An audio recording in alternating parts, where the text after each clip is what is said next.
예수님이 이 성경에서 보면 12명의 제자들을 한 명씩 찾아가셔서 직접 선택하시는 것을 볼 수가 있습니다. 이 수많은 사람들 중에서 한 명 선택해 주시는 그 은혜가 얼마나 크고 귀합니까? 그런데 지금 우리가 예수님의 제자를 생각하면서 좀 오해하시는 부분들이 있는 것 같습니다. 예수님의 제자가 되면은 내가 하고 싶은 거 마음대로 하지 못하는 것 아닌가? 예수님의 말씀대로 살아가는 것은 너무나 힘들고 괴로운 것이 아닌가? 이렇게 오해하실 수 있습니다. 그래서 그런지 오늘 함께 읽은 요한복음 15장 16절 말씀 중간에 보면요, 예수님이 이렇게 말씀하십니다. 너희로 열매를 맺게 하고 열매가 항상 있게 하려 함이라. 예수님이 내가 너희 열매가 있게 하고 내가 너희로 항상 풍성하게 하겠다. 예수님이 그렇게 말씀을 하고 계십니다. 그러니까 예수님이 제자를 부르신 것은요, 제자들에게 무언가를 요구하기 위해서 제자들을 부르신 것이 아니라는 것입니다. 오히려 예수님이 그 제자들을 돌봐주시기 위해서 한 명 한 명 선택하시고 한 명 한 명 제자 삼아 주셨다는 것이죠. 그 제자들이 항상 열매가 맺게 하시고 풍성한 열매로 예수님의 제자라는 것을 보여주시겠다 말씀하고 계십니다. 15장 16절 마지막 부분을 보면요, 무엇을 구하든지 다 받게 하려 함이라 이렇게 말씀하고 계십니다. 이 성경 구절을요, 헬라어 원문 그 직역된 성경을 보면요, 너희가 무엇을 구하든지 그가 너희에게 주시겠다. 그러니까 예수님이 우리의 기도를 들어주시고 예수님이 그 기도가 이루어지도록 하시겠다고 약속하고 계시는 겁니다. 그러니까 저와 여러분들이 기도를 한 다음에 이 기도가 응답될까 되지 않을까 염려할 필요가 없다는 것입니다. 예수님이 들으시고 예수님이 응답하시니까 염려하지 말고 살아계신 하나님 믿고 기도하라고 말씀하고 계십니다. 지금 예수님이 말씀하고 계시는 이 요한복음 15장 말씀은요, 예수님이 십자가에서 죽으시기 하루 전날에 말씀하고 계시는 말씀이십니다. 예수님은 이제 곧 십자가에서 죽으십니다. 그리고 3일 만에 부활하시고 또 하늘로 승천하시게 됩니다. 예수님은 제자들에게서 떠나가게 되고 제자들과 더 이상 함께 할 수 없게 됩니다. 그때를 생각하시면서 예수님이 제자들에게 이 말씀을 하시는 겁니다. 사랑하는 제자들에게 내가 이 땅에 없다고 두려워하지 말라고 하시는 거죠. 두려워하지 말고 기도하라고 말씀하고 계시는 겁니다. 어디에서든지 무엇이든지 예수님께 기도할 수 있으니까 두려워하지 말라고 이 땅에 남아있는 제자들에게 말씀하고 계시는 것입니다. 마태복음 7장 7절 8절 말씀에도 보면요, 예수님이 기도에 대해서 말씀하시는 말씀이 있습니다. 구하라 그리하면 너희에게 주실 것이요 찾으라 그리하면 찾아낼 것이요 문을 두드리라 두드리면 너희에게 열릴 것이니 구하는 이마다 받을 것이요 찾는 이는 찾아낼 것이요 부르는 이에게는 열릴 것이니라. 아멘. 저와 여러분이 어디서든지 무엇을 찾든지 예수님께서 찾게 해주시고 또 무엇을 구하든지 얻게 하실 것이고 간절하게 구하면 열리게 될 것이라고 예수님이 직접 말씀하고 계십니다. 예수님이 하늘로 승천하시면서 더 이상 함께 할 수 없다는 것은 사실입니다. 그리고 기도하면 예수님이 찾아오셔서 지금과 똑같이 돌봐주시겠다는 이 약속 또한 사실입니다. 그러니까 염려하지 말고 걱정하지 말고 기도하라고 예수님이 말씀하고 계십니다. 예수님이 저와 여러분들에게 기도만 주신 것이 아닙니다. 예수님이 승천하시고 난 다음에 성령님을 저와 여러분에게 보내주시겠다 말씀하고 계십니다. 그래서 제자들이 다 같이 모여서 성령님을 기다리면서 기도를 합니다. 120명의 제자들이 다락방에 다 모여서 성령님이 오시기를 간절히 기도를 했습니다. 우리에게 가장 좋은 것이 성령이다. 이렇게 말씀하신 예수님의 말씀을 기억하면서 제자들이 간절히 기도를 했습니다. 로마의 그 힘들고 어려운 핍박 속에서도, 또 강경한 변화되지 않은 유대인들의 그 환난 속에서도 제자들은 기도하면서 예수님을 기다리고 성령님을 기다렸습니다. 그래서 마침내 기도 가운데 성령님이 찾아오시는 놀라운 일이 나타나게 됩니다. 사도행전 2장 1절부터 4절 말씀에서 기록을 하고 있습니다. 오순절 날이 이미 이름에 그들이 다 같이 한 곳에 모였더니 후련히 하늘로부터 급하고 강한 바람 같은 소리가 있어 그들이 앉은 온 집에 가득하며 마치 들의 혀처럼 갈라지는 것들이 그들에게 보여 각 사람 위에 하나씩 임하여 있더니 그들이 다 성령의 충만함을 받고 성령이 말하게 하심을 따라 다른 언어들로 말하기를 시작합니다. 예수님은 성령의 그 임재하심을 통해서 제자들을 향한 사랑의 돌보심이 사실이라는 것을 보여주고 계십니다. 급하고 강한 바람 같은 소리로 또 불의 혀가 갈라지는 듯한 그 강렬한 임재하심으로 예수님이 제자들을 돌보고 계시다 말씀하고 계십니다. 예수님은 제자들에게 사랑한다고 말만 하시는 그런 분이 아니라는 것을 이 사도행전 말씀을 통해서 확인할 수가 있습니다.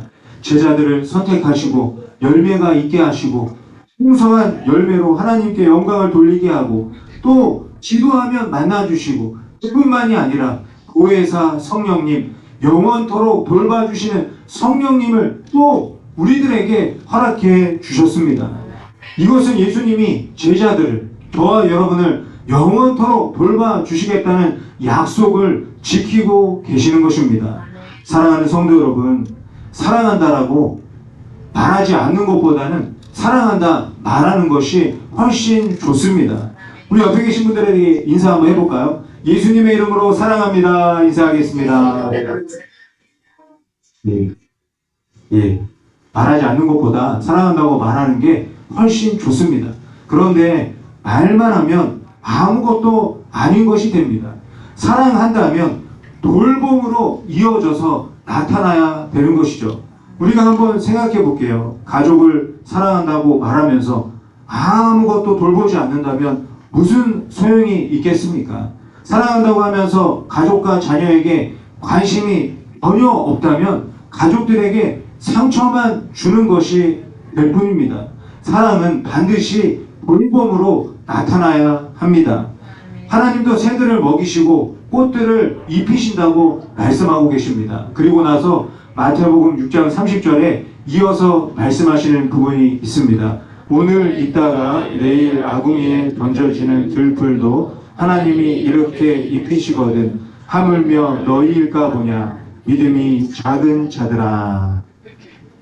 하나님이 이 세상 모든 사람들을 새를 돌보시듯이 꽃을 돌보시듯이 돌보신다 약속하고 계십니다. 왜 이런 말씀을 하시는 것일까요?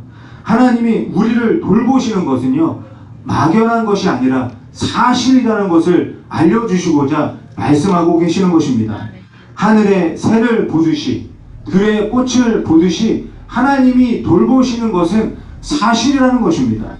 하나님이 돌보시는 사랑은 그 어떠한 것도 어떤 사람도 차별하지 않으신다고 알려주고 계십니다.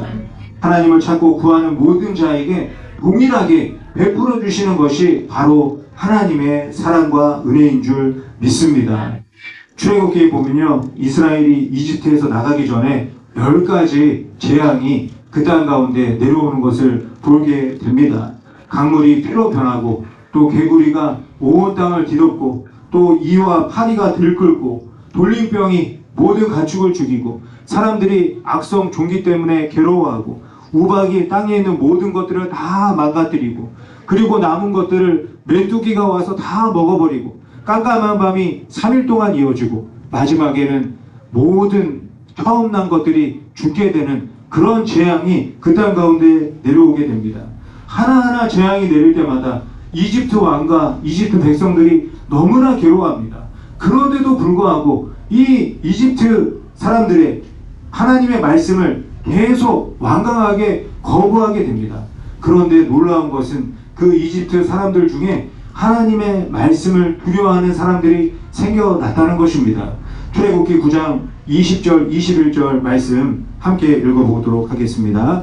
바로의 신하 중에 야훼의 말씀을 두려워하는 자들은 그 종들과 가축을 집으로 피하여 들였으나 야훼의 말씀을 마음에 두지 아니하는 사람은 그의 종들과 가축을 들에 그대로 두었더라. 야훼 하나님을 두려워해서 가축을 집에 들여놓는 이집트 사람들이 생겨났다고 말씀하고 있습니다. 이게 무슨 의미겠습니까? 하나님이 차별하지 않고 모든 사람들에게 기회를 주고 계신다는 것입니다. 하나님의 돌봄을 받을 수 있는 기회를 이집트 사람들에게도 허락해 주셨다는 것입니다. 이것이 바로 성경에서 말씀하고 있는 하나님의 사랑입니다.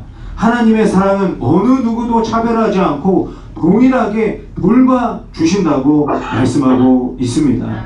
또 출애굽기 9장 28절 29절에 보면요, 모세가 하는 기도를 볼 수가 있습니다. 제가 읽어볼게요. 야훼께 구하여 이 우레소리와 우박을 그만 그치게 하라. 내가 너희를 보내리니 너희가 다시는 머물지 아니하리라. 이집트 왕이 이렇게 말합니다. 그리고 모세가 말하죠. 모세가 그에게 이르되 내가 성에서 나가서 곧 내 손을 야훼를 향하여 펴리니 그리하면 우레소리가 그치고 우박이 다시 있지 아니할지라. 세상이 야훼께 속한 줄을 왕이 알리이다. 사실 이집트는요, 요셉이라는 사람이 총리가 돼서 흉년을 잘 이겨내고 넘어가는 그런 은혜가 있었습니다. 그런데 요셉을 알지 못하는 사람이 이집트의 왕이 되면서 이 이스라엘 백성들을 종으로 부려먹는 안타까운 일이 생겨났죠. 400년이 넘는 기간 동안 그런 삶을 살게 되었습니다. 그렇다면 모세가 이집트를 생각하면서 어떻게 기도해야 되겠습니까? 이번 기회에 이집트가 망했으면 좋겠습니다. 하나님, 이렇게 기도해야 되지 않겠습니까? 그런데도 모세는 그렇게 기도하지 않습니다. 모세는 이 세상 모든 사람들을 돌보시는 하나님의 마음을 알았기 때문입니다. 그래서 모세가 두 손을 들고 이 재앙을 거두어 주십시오 간절히 기도하게 된 것입니다. 누가복음 7장에 보면요, 백부장이라는 사람이 나옵니다. 이 백부장은 군사 100명을 거느리고 있는 사람이에요. 또 로마에서 파견된 로마 군병입니다. 그런데 이 백부장이 같이 살고 있는 종들 중에 한 명이 너무 아파서 죽기 일부 직전이 되었습니다. 그런데 이 백부장이 그 종을 사랑으로 돌보고 낫기를 원했어요. 그런데 아무런 차도가 없으니까 예수님의 소문을 듣게 됩니다. 그리고 예수님을 찾아가서 말씀만 해주시면 내 종이 낫겠습니다. 왜냐하면 내 군병들도 내가 명령하면 듣습니다. 예수님 말씀하셔서 내 종이 낫게 해주세요. 이렇게 말하게 됩니다. 이런 모습을 보고 예수님이 정말 놀라죠. 예수님이 왜 놀랐을까요? 예수님이 말씀하시면 다 명령에 순종해야 하는 것 때문에 그 말을 하는 백부장의 모습을 보고 예수님이 감동하신 것이 아니라고 저는 생각을 합니다. 가만히 생각해 보시길 바랍니다. 백부장의 종이 아팠습니다. 사실 종이 아파도 아무도 신경 쓰지 않는 그런 시대였습니다. 2000년 전의 시대를 생각해 보시기 바랍니다. 백부장이 종을 사랑으로 돌보지 않아도 아무도 뭐라고 할 사람이 없습니다. 그런데 누가복음 7장 2절에 보면요, 백부장이 뭐라고 말합니까? 사랑하는 종이 병들었다 이렇게 말하고 있습니다. 사랑하는 종이 낫기를 바라면서 정성으로 돌본 것입니다. 예수님에게까지 찾아가서 내 종이 낫게 해달라고 간절히 부탁을 하고 있는 겁니다. 이 종을 향한 백부장의 사랑은 가식이 아닙니다. 누가복음 7장에 보면요, 제자들이 예수님에게 말합니다. 이 백부장이 이스라엘 백성들도 사랑으로 대하고 있다 이렇게 증언을 하고 있습니다. 종을 하찮게 여기지 않고 사랑으로 돌보는 백부장, 식민지의 백성을 무시하지 않고 사랑으로 대하는 백부장의 모습을 보고 예수님이 감동을 하신 것입니다. 사랑으로 돌보는 그 모습이 예수님의 마음과 너무 똑같으니까 예수님이 감동을 하시고 종을 말씀으로 고쳐주신 것입니다. 하나님은 율법과 계명을 주시고 예수님은 이 땅에 오셔서 많은 말씀을 하셨습니다. 그 말씀을 우리가 성경을 통해서 보고 있죠. 창세기부터 요한계시록까지 정말 많은 말씀을 하고 계십니다. 왜 이렇게 많은 말씀을 하실까요? 하나님이 우리를 통제하시려고 말씀하시는 것이 아닙니다. 말씀을 지키면 상을 주고 지키지 않으면 벌을 주시려고 말씀하시는 것이 아닙니다. 예수님이 말씀하시고 하나님이 말씀하시는 이유는 저와 여러분을 사랑하시기 때문입니다. 하나님이 우리 모두를 사랑하고 있다는 것을 제발 알라고 간절하게 계속해서 말씀하고 계시는 것입니다. 우리를 사랑으로 돌봐주시기 위해서 끊임없이 말씀하고 계시는 것입니다. 앞에서 제가 말씀드린 말씀 다시 한번 생각해 보겠습니다. 예수님이 하나님께서 새들을 통제하신다고 말씀하시지 않고 먹이신다고 말씀하십니다. 꽃들을 지배하신다고 말씀하시지 않고 입히신다고 말씀하고 계십니다. 새와 꽃도 하찮게 여기지 않으시는 하나님을 보여주고 계십니다. 작은 것 하나까지도 사랑으로 돌보시는 분이 하나님이라는 것입니다. 이것만 봐도 우리가 믿는 하나님은 우리 모두를 돌보시는 사랑의 하나님이라는 것을 알 수가 있습니다. 이 사랑으로 돌봄을 받는 새와 꽃들은요, 하나님께 반응을 합니다. 하늘을 날아다니면서 반응을 하고 꽃을 활짝 피면서 그 사랑에 반응을 하고 살아가고 있습니다. 그렇다면 하나님의 사랑과 돌보심을 누리고 있는 저와 여러분은 어떻게 반응하면서 이 세상을 살아야 하겠습니까? 예수님이 알려주십니다. 마태복음 6장 33절 말씀 우리 함께 읽어보도록 하겠습니다. 그런즉 너희는 먼저 그의 나라와 그의 의를 구하라. 그리하면 이 모든 것을 너희에게 더하시리라. 하나님의 사랑에 반응하는 것은 먼저 그의 나라와 그의 의를 구하는 것이라고 말씀하고 있습니다. 그의 나라와 의를 구하는 삶이 무엇입니까? 온 세계를 다니면서 전도하고 선교하는 것만을 말하는 것이 아닙니다. 하나님의 나라는 사랑의 나라이고 하나님의 의는 하나님과의 관계를 말하는 것입니다. 그러니까 하나님을 사랑하고 이웃을 사랑하면서 살면 그것이 먼저 그의 나라와 의를 구하는 삶이라고 말씀하고 있는 것입니다. 나의 가족을, 이웃을, 친구와 동료를 하나님께 받은 사랑으로 사랑하며 살아갈 때 먼저 그의 나라와 의가 이루어지게 되는 것입니다. 그리고 사랑하는 저와 여러분의 삶을 통해서 반드시 열매가 맺어진다 말씀하고 계십니다. 우리의 삶에서 열매가 반드시 열리도록 성령님께서 옆에서 계속해서 도와주시겠다 약속하고 계십니다. 그 열매가 무엇입니까? 갈라디아서 5장 22절 23절에서 말씀하고 있습니다. 오직 성령의 열매는 사랑과 희락과 화평과 오래 참음과 자비와 양성과 충성과 온유와 절제니 이 같은 것을 금지할 법이 없느니라. 사랑은 희락으로 나타나고 사랑은 화평으로 나타나고 사랑은 오래 참음으로 나타난다 말씀하고 계십니다.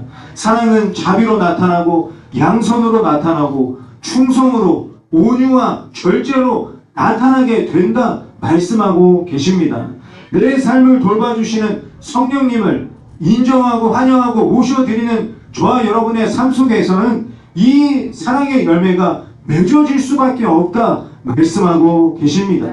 그 어떤 법으로도 사랑의 열매가 열리는 것을 막을 수 없는 것이 바로 하나님의 나라와 하나님의 의라고 알려주고 계시는 것입니다. 그렇다고 해서 하나님이 사랑을 강요하지 않으십니다. 사랑은 명령한다고 되는 것이 아니라는 것을 누구보다도 잘 알고 계시기 때문이죠. 예수님도 한번 생각해 보시기 바랍니다. 예수님이 하나님이 강요하시니까 십자가에서 죽으신 것이 아닙니다. 하나님을 사랑하고 이웃을 사랑하시기 때문에 예수님이 십자가를 선택하신 것입니다. 십자가만이 저와 여러분의 영과 혼 그리고 육체 우리의 모든 삶을 완전하게 돌봐주실 수 있는 최선의 방법이라는 것을 알고 계셨기 때문입니다. 이 세상 모든 사람들을 불쌍히 여기시는 하나님의 마음이 저와 여러분을 십자가의 사랑으로 돌봐주시는 놀라운 열매가 열리게 된 것입니다. 성경 누가복음 7장에 보면요, 어느 과부가 아들이 죽어서 너무 슬퍼합니다. 그런데 예수님의 그 모습을 보고 하는 말씀이 기록되어져 있지 않아요. 그 과부의 아들을 살려주셨다, 이렇게 기록되어져 있습니다. 왜 살려주셨을까요? 예수님이 나에게 이런 능력이 있다는 것을 보여주시려고 살려주신 것이 아닙니다. 예수님이 그 과부가 너무 불쌍해서 그 불쌍한 마음이 사랑으로 나타난 것이 과부의 아들이 살아나는 놀라운 결과가 주어지게 된 것입니다. 이렇게 불쌍히 여기는 마음이 사랑의 물범으로 반드시 나타나야 된다라고 예수님이 보여주고 계십니다. 사랑이란 서로를 불쌍하게 여기고 서로를 돌보는 것입니다. 사랑하는 성도 여러분, 하나님을 믿고 말씀대로 사는 것이 너무나 힘들고 괴로운 것이라고 오해하지 마시기 바랍니다. 우리를 올가매기 위해서 하나님이 말씀하시는 것이 아닙니다. 우리를 불쌍히 여기시고 사랑으로 돌보시기 위해서 말씀하시는 것인 줄 믿으시기를 바랍니다. 우리가 풍성한 열매를 맺을 수 있도록 예수님은 지금도 성령님을 보내시고 정성으로 돌봐주고 계십니다. 우리가 오늘부터 더욱 그 성령님을 인정하고 환영하고 모셔드리며 살아가시기를 바랍니다. 그러면 성령님께서 보혜사라는 이름에 맞게 진정한 돌봄, 영원한 돌봄을 허락해 주실 줄 믿습니다. 하와이 순복음교회도 마찬가지입니다. 하나님이 불쌍히 여기시고 하나님이 돌봐주고 계십니다. 열매 맺는 교회가 될 수 있도록 서로 사랑하는 제자들이 가득하도록 하나님께서 직접 돌봐주고 계십니다. 우리에게 필요한 것은 시설이나 환경이 아닙니다. 우리에게 필요한 것은 하나님 한 분밖에 없습니다. 사랑으로 돌봐주시는 하나님, 하나님의 사랑이 모든 것을 극복하고 서로를 사랑하며 살게 만들어주시는 줄 믿습니다. 우리를 지금까지 돌봐주신 사랑의 하나님을 기억하고 감사하시기 바랍니다.